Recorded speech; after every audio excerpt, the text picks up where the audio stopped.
Pembacaan Alkitab 1 tahun, hari ke-257, Daniel pasal 1 sampai 3. Daniel pasal 1 ayat 1 sampai 21 di Istana Babel. Pada tahun yang ketiga pemerintahan Yoyakim Raja Yehuda, datanglah Nebukadnezar Raja Babel ke Yerusalem lalu mengepung kota itu. Tuhan menyerahkan Yoyakim Raja Yehuda dan sebagian dari perkakas-perkakas di rumah Allah ke dalam tangannya. Semuanya itu dibawanya ke tanah Sinear, ke dalam rumah dewanya. Perkakas-perkakas itu dibawanya ke dalam perbendaharaan dewanya. Lalu raja bertitah kepada Aspenas, kepala istananya, untuk membawa beberapa orang Israel yang berasal dari keturunan raja dan dari kaum bangsawan, yakni orang-orang muda yang tidak ada sesuatu celah, yang berperawakan baik, yang memahami berbagai-bagai hikmat, berpengetahuan banyak, dan yang mempunyai pengertian tentang ilmu, yakni orang-orang yang cakap untuk bekerja dalam istana raja, supaya mereka diajarkan tulisan dan bahasa orang Kasdim. Dan raja menetapkan bagi mereka pelabur setiap hari dari santapan raja dan dari anggur yang biasa diminumnya.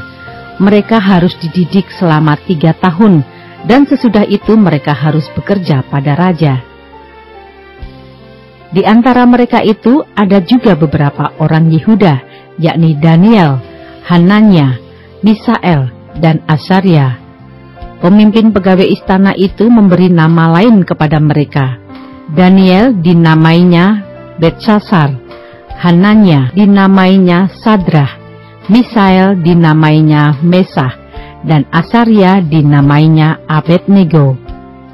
Daniel berketetapan untuk tidak menajiskan dirinya dengan santapan raja dan dengan anggur yang biasa diminum raja.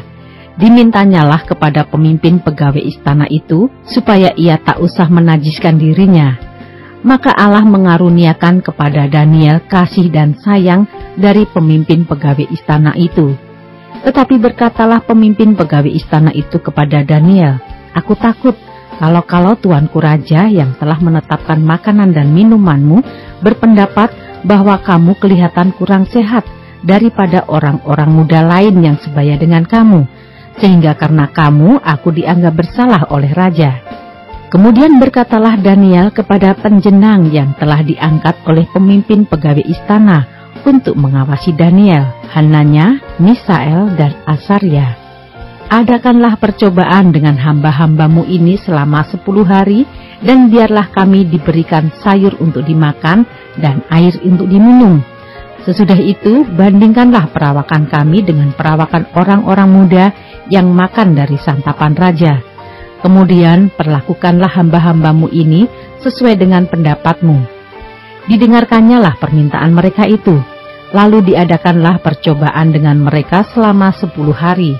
Setelah lewat 10 hari, ternyata perawakan mereka lebih baik dan mereka kelihatan lebih gemuk daripada semua orang muda yang telah makan dari santapan raja. Kemudian penjenang itu selalu mengambil makanan mereka dan anggur yang harus mereka minum, lalu memberikan sayur kepada mereka.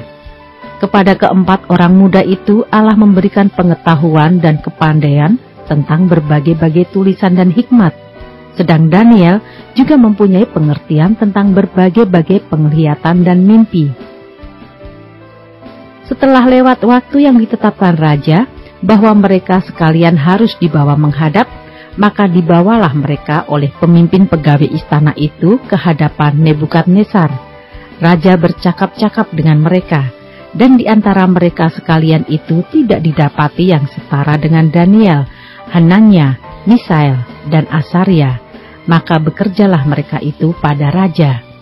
Dalam tiap-tiap hal yang memerlukan kebijaksanaan dan pengertian yang ditanyakan raja kepada mereka, didapatinya bahwa mereka 10 kali lebih cerdas daripada semua orang berilmu dan semua ahli jampi di seluruh kerajaannya.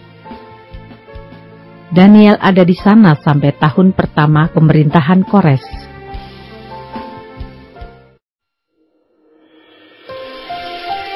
Daniel pasal 2 ayat 1-49. Mimpi Nebukadnezar. Pada tahun yang kedua pemerintahan Nebukadnezar, bermimpilah Nebukadnezar. Karena itu hatinya gelisah dan ia tidak dapat tidur. Lalu raja menyuruh memanggil orang-orang berilmu, ahli jampi, ahli sihir, dan para kasdim untuk menerangkan kepadanya tentang mimpinya itu.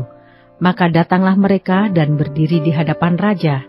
Kata raja kepada mereka, "Aku bermimpi, dan hatiku gelisah karena ingin mengetahui mimpi itu." Lalu berkatalah para kasdim itu kepada raja dalam bahasa Aram, "Ya raja, kekalah hidupmu, ceritakanlah kepada hamba-hambamu mimpi itu, maka kami akan memberitahukan maknanya."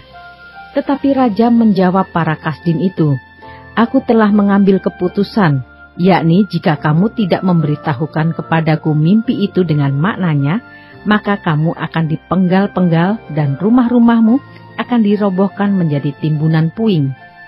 Tetapi jika kamu dapat memberitahukan mimpi itu dengan maknanya, maka kamu akan menerima hadiah, pemberian-pemberian dan kehormatan yang besar daripadaku. Oleh sebab itu, beritahukanlah kepadaku mimpi itu dengan maknanya." Mereka menjawab pula, "Silakan tuanku raja menceritakan mimpi itu kepada hamba-hambanya ini, maka kami akan memberitahukan maknanya." Jawab raja, "Aku tahu benar-benar bahwa kamu mencoba mengulur-ulur waktu, karena kamu melihat bahwa aku telah mengambil keputusan, yakni jika kamu tidak dapat memberitahukan kepadaku mimpi itu, maka kamu akan kena hukuman yang sama. Dan aku tahu bahwa kamu telah bermufakat untuk mengatakan kepadaku hal-hal yang bohong dan busuk sampai keadaan berubah. Oleh sebab itu, ceritakanlah kepadaku mimpi itu, supaya aku tahu bahwa kamu dapat memberitahukan maknanya juga kepadaku." Para kasdim itu menjawab raja, "Tidak ada seorang pun di muka bumi yang dapat memberitahukan apa yang diminta tuanku raja, dan tidak pernah seorang raja, bagaimanapun agungnya dan besar kuasanya, telah meminta hal sedemikian dari seorang berilmu atau seorang ahli jampi atau seorang kasdim. Apa yang diminta tuanku raja adalah terlalu berat, dan tidak ada seorang pun yang dapat memberitahukannya kepada tuanku raja, selain dari dewa-dewa yang tidak berdiam di antara manusia." Maka raja menjadi sangat geram dan murka karena hal itu. Lalu dititahkannya lah untuk melenyapkan semua orang bijaksana di Babel. Ketika titah dikeluarkan supaya orang-orang bijaksana dibunuh, maka Daniel dan teman-temannya pun terancam akan dibunuh. Lalu berkatalah Daniel dengan cerdik dan bijaksana kepada Arioh, pemimpin pengawal raja, yang telah pergi untuk membunuh orang-orang bijaksana di Babel itu. Katanya kepada Arioh, pembesar raja itu, "Mengapa titah yang begitu keras ini dikeluarkan oleh raja?" Lalu Arioh memberitahukan hal itu kepada Daniel. Maka Daniel menghadap raja dan meminta kepadanya, supaya ia diberi waktu untuk memberitahukan makna itu kepada raja.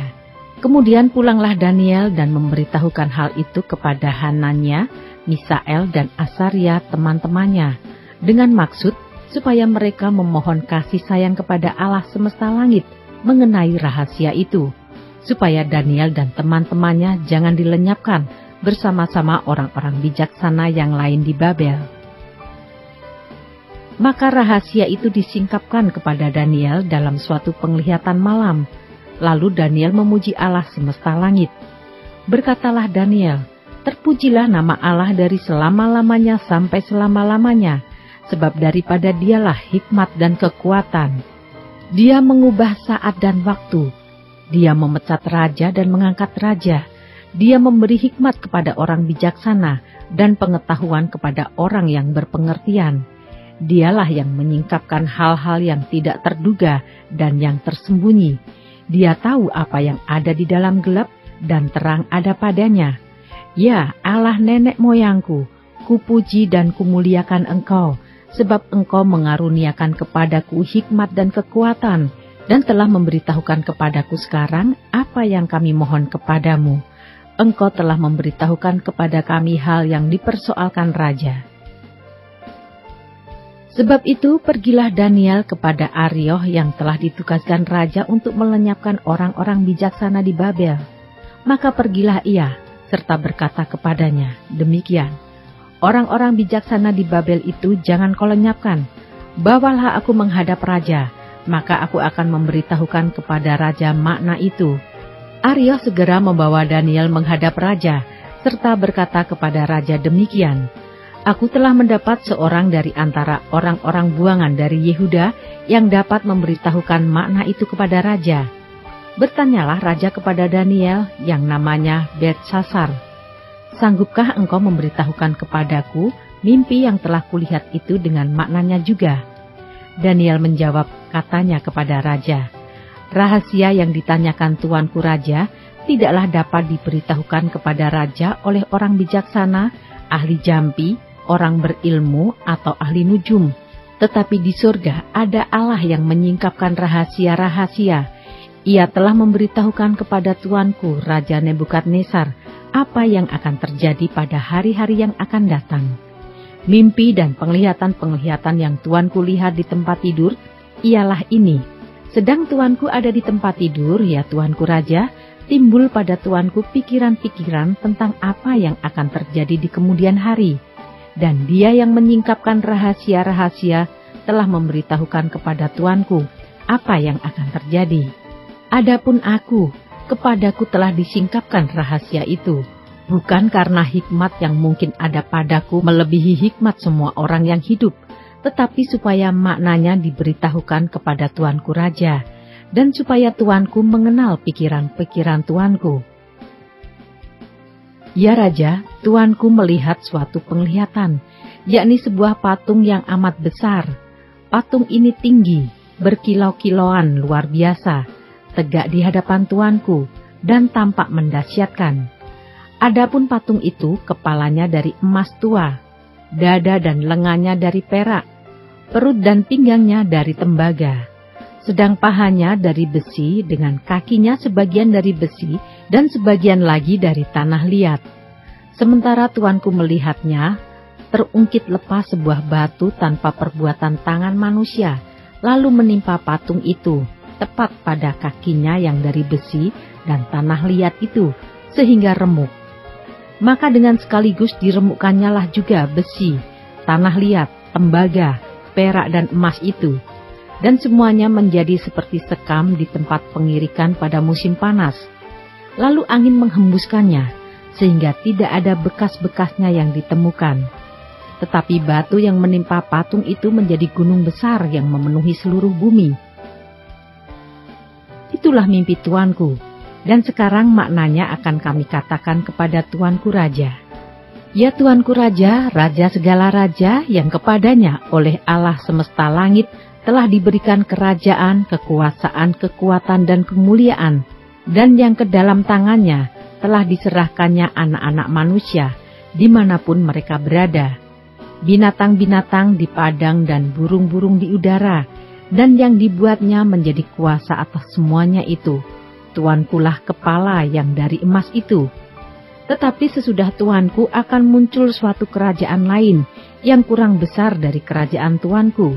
Kemudian suatu kerajaan lagi, yakni yang ketiga, dari tembaga, yang akan berkuasa atas seluruh bumi. Sesudah itu akan ada suatu kerajaan yang keempat, yang keras seperti besi, tepat seperti besi yang meremukkan dan menghancurkan segala sesuatu, dan seperti besi yang menghancur luluhkan. Maka kerajaan ini akan meremukkan dan menghancur luluhkan semuanya. Dan seperti tuanku lihat, kaki dan jari-jarinya sebagian dari tanah liat tukang periuk, dan sebagian lagi dari besi. Itu berarti bahwa kerajaan itu terbagi. Memang kerajaan itu juga keras seperti besi, sesuai dengan yang tuanku lihat, besi itu bercampur dengan tanah liat.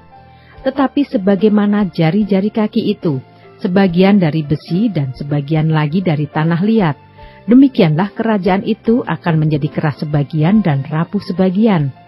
Seperti tuanku lihat, besi bercampur dengan tanah liat. Itu berarti mereka akan bercampur oleh perkawinan, tetapi tidak akan merupakan satu kesatuan, seperti besi tidak dapat bercampur dengan tanah liat.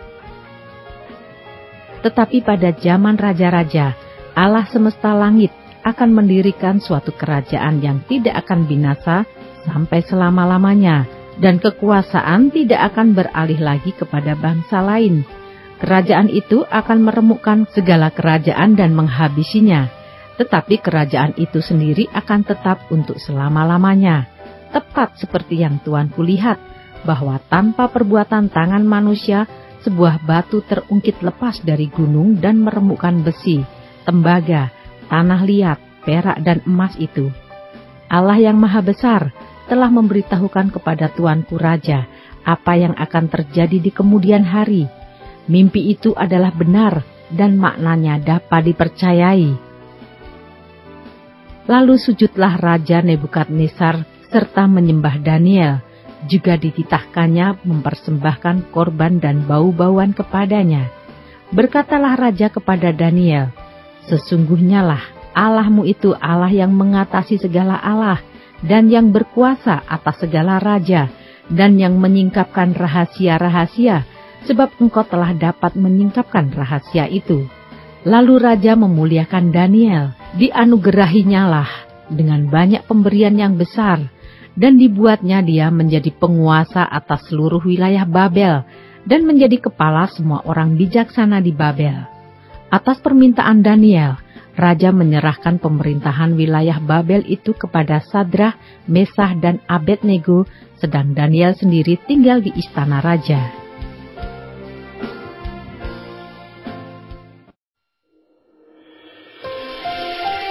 Daniel pasal 3 ayat 1-30, perapian yang menyala-nyala. Raja Nebukadnezar membuat sebuah patung emas yang tingginya 60 hasta dan lebarnya 6 hasta, yang didirikannya di dataran Dura di wilayah Babel. Lalu Raja Nebukadnezar menyuruh orang mengumpulkan para wakil raja, para penguasa, para bupati, para penasihat negara, para bendahara, para hakim, para ahli hukum, dan semua kepala daerah untuk menghadiri pentahbisan patung yang telah didirikannya itu. Lalu berkumpullah para wakil raja, para penguasa, para bupati, para penasihat negara, para bendahara, para hakim, para ahli hukum, dan semua kepala daerah untuk menghadiri pentahbisan patung yang telah didirikan Raja Nebukadnezar itu. Dan berserulah seorang bentara dengan suara nyaring, "Beginilah dititahkan kepadamu, hei orang-orang dari segala bangsa, suku bangsa, dan bahasa, demi kamu mendengar bunyi sangkakala, seruling, kecapi, rebab, gambus, serdam, dan berbagai-bagai jenis bunyi-bunyian, maka haruslah kamu sujud menyembah patung yang telah didirikan Raja Nebukadnezar itu. Siapa yang tidak sujud menyembah, akan dicampakkan seketika itu juga ke dalam perapian yang menyala-nyala. Sebab itu demi segala bangsa mendengar bunyi sangkakala, seruling, kecapi, rebab, gambus, dan berbagai-bagai jenis bunyi-bunyian, maka sujudlah orang-orang dari segala bangsa, suku bangsa, dan bahasa, dan menyembah patung emas yang telah didirikan Raja Nebukadnezar itu. Pada waktu itu juga tampillah beberapa orang Kasdim menuduh orang Yahudi. Berkatalah mereka kepada Raja Nebukadnezar, "Ya Raja, kekalah hidup Tuanku. Tuanku Raja telah mengeluarkan titah bahwa setiap orang yang mendengar bunyi sangkakala, seruling, kecapi, rebab, gambus, serdam, dan berbagai-bagai jenis bunyi-bunyian harus sujud menyembah patung emas itu, dan bahwa siapa yang tidak sujud menyembah akan dicampakkan ke dalam perapian yang menyala-nyala." Ada beberapa orang Yahudi yang kepada mereka telah Tuanku berikan pemerintahan atas wilayah Babel, yakni Sadrah, Mesah, dan Abednego. Orang-orang ini tidak mengindahkan titah Tuanku, ya Raja. Mereka tidak memuja dewa Tuanku dan tidak menyembah patung emas yang telah Tuanku dirikan. Sesudah itu Nebukadnezar memerintahkan dalam marahnya dan geramnya untuk membawa Sadrah, Mesah, dan Abednego menghadap. Setelah orang-orang itu dibawa menghadap raja, berkatalah Nebukadnezar kepada mereka, "Apakah benar, hei Sadrah, Mesah, dan Abednego, bahwa kamu tidak memuja dewaku dan tidak menyembah patung emas yang kudirikan itu?" Sekarang jika kamu bersedia demi kamu mendengar bunyi sangkakala, seruling, kecapi, rebab, gambus, serdam, dan berbagai-bagai jenis bunyi-bunyian, sujudlah menyembah patung yang kubuat itu. Tetapi jika kamu tidak menyembah, kamu akan dicampakkan seketika itu juga ke dalam perapian yang menyala-nyala. Dan dewa manakah yang dapat melepaskan kamu dari dalam tanganku?" Lalu Sadrah, Mesah, dan Abednego menjawab Raja Nebukadnezar, "Tidak ada gunanya kami memberi jawab kepada tuanku dalam hal ini. Jika Allah kami yang kami puja sanggup melepaskan kami, maka ia akan melepaskan kami dari perapian yang menyala-nyala itu dan dari dalam tanganmu ya Raja. Tetapi seandainya tidak, hendaklah tuanku mengetahui ya Raja, bahwa kami tidak akan memuja dewa tuanku dan tidak akan menyembah patung emas yang tuanku dirikan itu." Maka meluaplah kegeraman Nebukadnezar, air mukanya berubah terhadap Sadrah, Mesah, dan Abednego, lalu diperintahkannya supaya perapian itu dibuat 7 kali lebih panas dari yang biasa. Kepada beberapa orang yang sangat kuat dari tentaranya dititahkannya untuk mengikat Sadrah, Mesah, dan Abednego dan mencampakkan mereka ke dalam perapian yang menyala-nyala itu. Lalu diikatlah ketiga orang itu dengan jubah, celana, topi, dan pakaian-pakaian mereka yang lain, dan dicampakkan ke dalam perapian yang menyala-nyala. Karena titah raja itu keras, dipanaskanlah perapian itu dengan luar biasa, sehingga nyala api itu membakar mati orang-orang yang mengangkat Sadrah, Mesah, dan Abednego itu ke atas. Tetapi ketiga orang itu, yakni Sadrah, Mesah, dan Abednego, jatuh ke dalam perapian yang menyala-nyala itu dengan terikat. Kemudian terkejutlah Raja Nebukadnezar, lalu bangun dengan segera.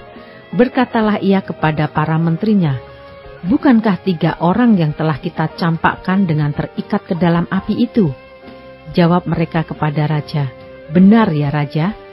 Katanya, "Tetapi ada 4 orang kulihat berjalan-jalan dengan bebas di tengah-tengah api itu. Mereka tidak terluka, dan yang keempat itu rupanya seperti anak dewa." Lalu Nebukadnezar mendekati pintu perapian yang bernyala-nyala itu.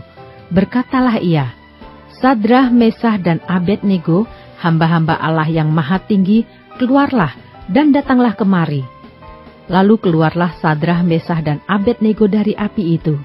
Dan para wakil raja, para penguasa, para bupati, dan para menteri raja datang berkumpul. Mereka melihat bahwa tubuh orang-orang ini tidak mempan oleh api itu, bahwa rambut di kepala mereka tidak hangus, jubah mereka tidak berubah apa-apa, bahkan bau kebakaran pun tidak ada pada mereka. Berkatalah Nebukadnezar, "Terpujilah Allahnya Sadrah, Mesah, dan Abednego. Ia telah mengutus malaikatnya dan melepaskan hamba-hambanya yang telah menaruh percaya kepadanya dan melanggar titah raja, dan yang menyerahkan tubuh mereka karena mereka tidak mau memuja dan menyembah Allah manapun kecuali Allah mereka.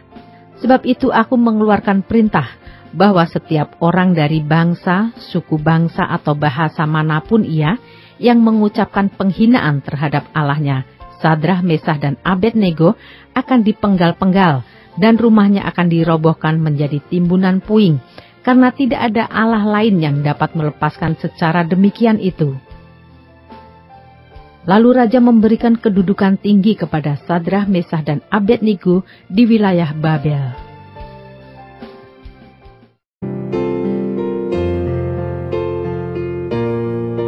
Demikianlah pembacaan Alkitab 1 tahun di hari ke-257. Yang berbahagia ialah mereka yang mendengarkan firman Allah dan yang memeliharanya. Tuhan memberkati. Amin.